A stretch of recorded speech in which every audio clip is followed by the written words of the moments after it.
Bom, pessoal, bem-vindos à aula de hoje. Eu sou o professor Adriano Ferrarez. Hoje nós vamos falar um pouquinho sobre cinemática, né, e os conceitos relacionados a essa parte da física, essa parte da mecânica. Muito bem, vou começar com o pensamento do momento, que é de um filósofo estadunidense chamado Ralph Emerson. O Ralph Emerson ele diz o seguinte, que a crença em si mesmo é o primeiro segredo do sucesso. Então é muito importante a gente acreditar no nosso potencial, em nós mesmos, né? E aí eu espero que a gente tenha sucesso nessa disciplina e o primeiro passo para esse sucesso é, sem dúvida alguma, vocês acreditarem que são capazes de serem aprovados na disciplina e acreditarem que podem, né, estar aprendendo aí esses conceitos, assimilando e podendo aplicar no seu dia a dia. Muito bem, vamos começar então falando o que é cinemática, né? O que é a cinemática? A cinemática é a parte da mecânica que estuda o movimento dos corpos. Ela estuda o movimento dos corpos sem se preocupar com as causas desses movimentos. Certo? Então, tudo que é movimento nós vamos estudar aqui. Né? Então, a gente está começando aqui a caminhada para entender o movimento dos corpos, conceitos como velocidade, aceleração, deslocamento. Conceitos básicos aqui na cinemática, sem dúvida, é o conceito de movimento, que a gente tem bem claro. Um corpo está em movimento quando, no decorrer do tempo, a sua posição varia. Então, esse corpo varia de posição à medida que o tempo passa. E o conceito também de repouso. Né? Um corpo está em repouso quando, com o passar do tempo, a sua posição permanece a mesma. Ele não muda de posição. Então, movimento e repouso são conceitos que a gente tem bem claro no nosso dia a dia. Muito bem. Um outro conceito que é fundamental na cinemática é o conceito de referencial. O que vem a ser o referencial?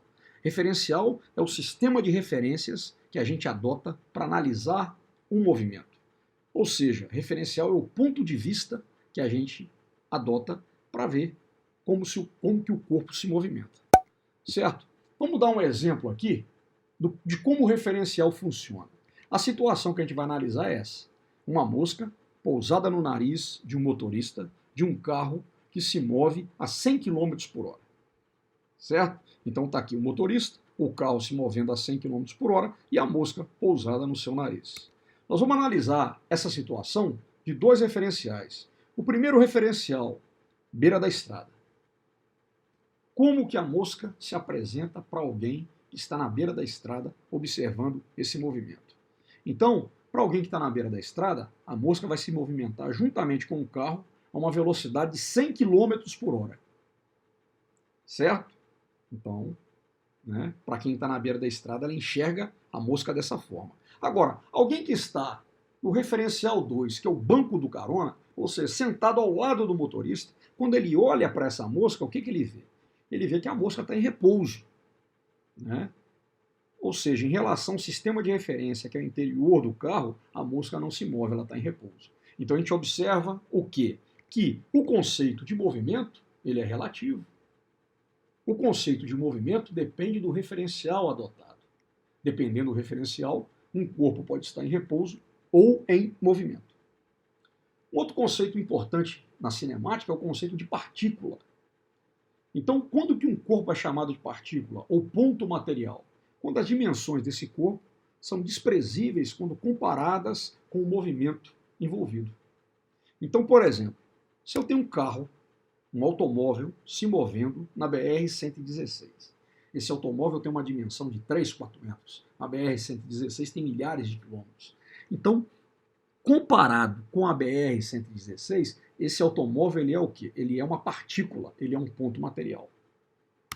Um outro conceito, em relação às dimensões do corpo ainda em movimento, conceito de corpo extenso. Quando que eu considero um corpo extenso? Num problema de cinemática. Quando as dimensões do corpo não podem ser desprezadas. Então, esse mesmo carro, que na BR-116 é uma partícula, se ele estiver manobrando dentro de uma garagem, ele passa a ser um corpo extenso. Né? Se eu tomar em conta uma garagem de 7 metros de comprimento e um carro de 3, 4 metros de comprimento, não tem como desprezar as dimensões do carro para analisar esse movimento. Esse carro não pode ser considerado uma partícula. Então ele é considerado o quê? Um corpo extenso. Outro conceito muito importante na cinemática é o conceito de trajetória. O que vem a ser a trajetória? A trajetória é a ligação das sucessivas posições ocupadas pelo corpo durante o seu movimento. Então, quando eu ligo essas sucessivas posições, eu vou ter a trajetória. Na cinemática, nós vamos estudar a trajetória retilínea, trajetória circular, trajetória parabólica, né? E um pouquinho mais para frente, quando a gente estiver estudando lá as leis de Newton aplicadas à gravitação universal, ao movimento dos planetas ao redor do Sol, nós vamos ver também órbitas elípticas. Então, as sucessivas posições ocupadas pelo corpo no decorrer do seu movimento, a ligação dessas sucessivas posições me dá justamente o que? A trajetória do corpo. Então, elas podem ser retilíneas, circulares, parabólicas, elípticas. Bom, essa é a representação de uma trajetória. Notem que ela é, aqui uma trajetória aqui, né, retilínea, ela é dada por uma seta orientada. Esse sentido aqui, ó, essa setinha aqui, me diz para onde que é positivo na trajetória. E essa trajetória ela tem o quê? Um marco zero, ou a origem da trajetória. Daqui para a direita é positivo, daqui para a esquerda é negativo. Então, se o corpo se move nesse sentido, ele está se movendo no sentido positivo da trajetória. Se ele se move nesse sentido, ele está se movendo no sentido negativo da trajetória. Então, para a direita, sentido positivo, para a esquerda, sentido negativo. Agora, tem uma coisa interessante e importante. A trajetória de um corpo vai depender de quem? Do referencial, do sistema de referências que a gente adota para poder analisar o movimento do corpo. Nesse caso, vamos dar um exemplo histórico, um exemplo trágico na história da humanidade, que foi justamente o lançamento da bomba atômica sobre a cidade de Hiroshima. Pois bem, no dia 6 de agosto de 1945, vão fazer 75 anos agora, né? O que aconteceu? Um bombardeiro B-29 estadunidense sobrevoou a cidade de Hiroshima, no Japão, e lançou um artefato, que era a bomba atômica, que causou a destruição num raio de 100 quilômetros. Né? É um fato lamentável. Né? A gente está lembrando ele aqui para que isso nunca mais se repita, né? E para que a gente possa aqui analisar essa situação do ponto de vista da física, né? da trajetória vista de diferentes referenciais. Então vamos dar uma olhada de como seria a trajetória dessa bomba de 3 referenciais diferentes. Tá? O primeiro referencial, alguém olhando essa bomba cair do referencial Terra. Né? Como é que essa pessoa na Terra vai ver essa bomba caindo do bombardeiro B-29?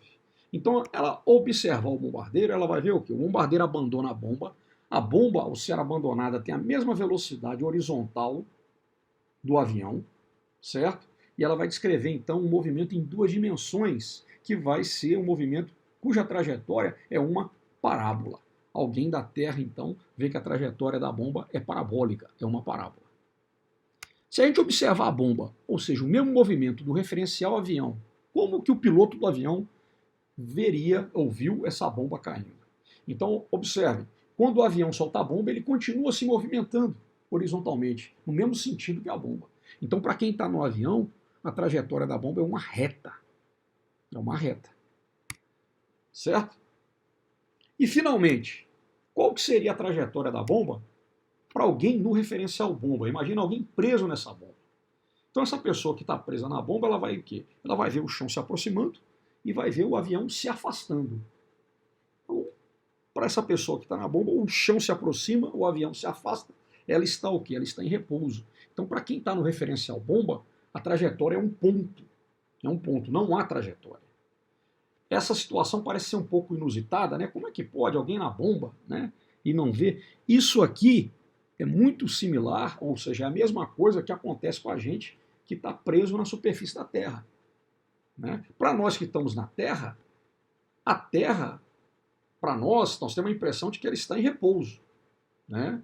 A gente vê o Sol nascendo no leste, se pondo no oeste, a gente vê as estrelas percorrendo toda a abóbada celeste, então parece que a Terra é fixa, parada, né? E presa, e está aqui ó, em repouso. Né? Mas, na verdade, o que acontece?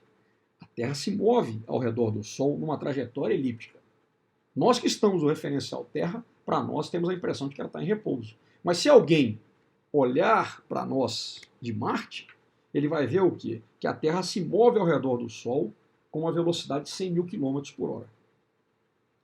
Certo? Né? Então isso aí é a questão da relatividade da trajetória. A trajetória depende do referencial.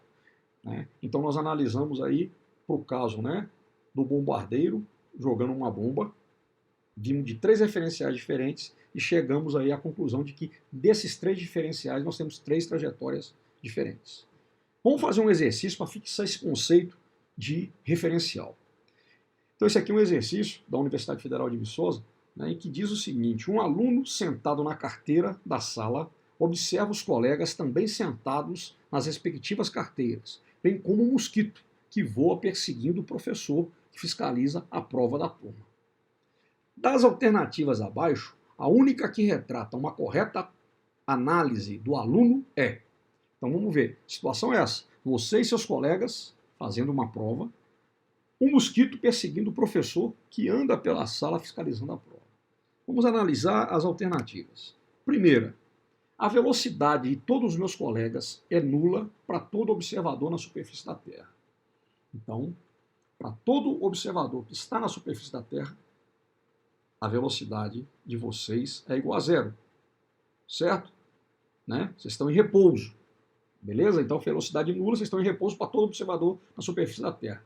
Então, vamos imaginar que passe na rua lateral da escola, e a sua escola tem uma janela que dá para a rua e é possível enxergar vocês da rua. Vamos supor que nessa rua passe um automóvel, a qualquer velocidade.